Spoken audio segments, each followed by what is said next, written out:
Thank you.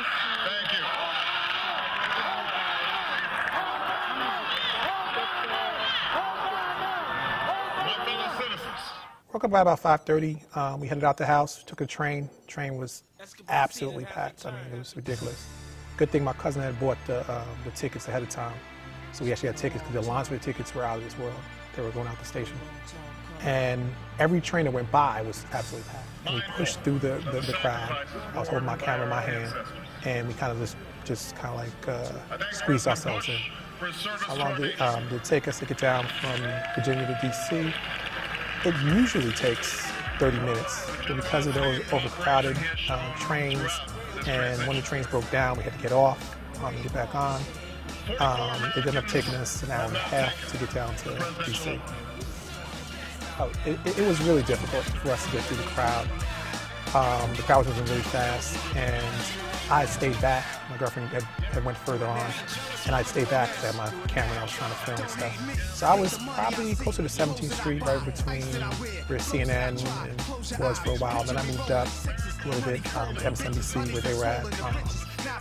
She was located a little more back, closer to CBS News, next to their platform. But I moved up because I wanted to get a closer view. But I was in the mall, closer to 17th Street.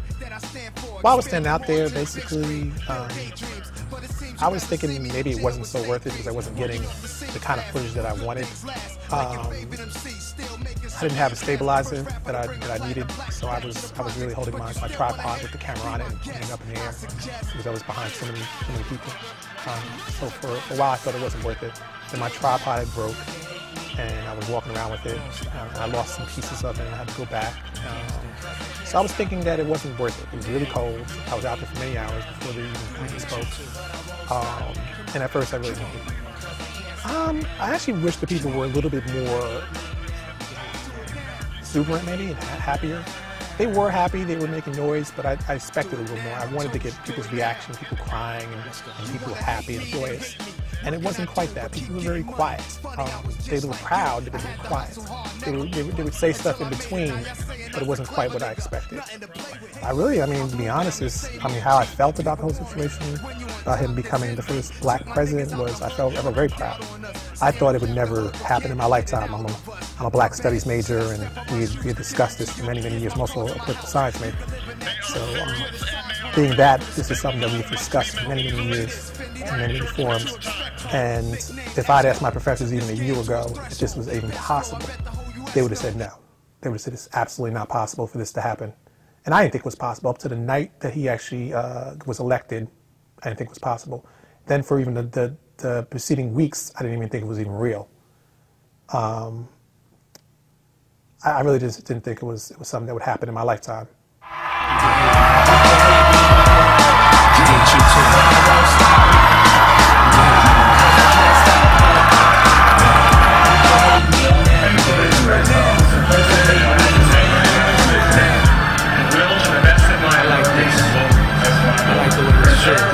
It's a thin line between paper and hate. Friends and snakes, 9 millies and 38.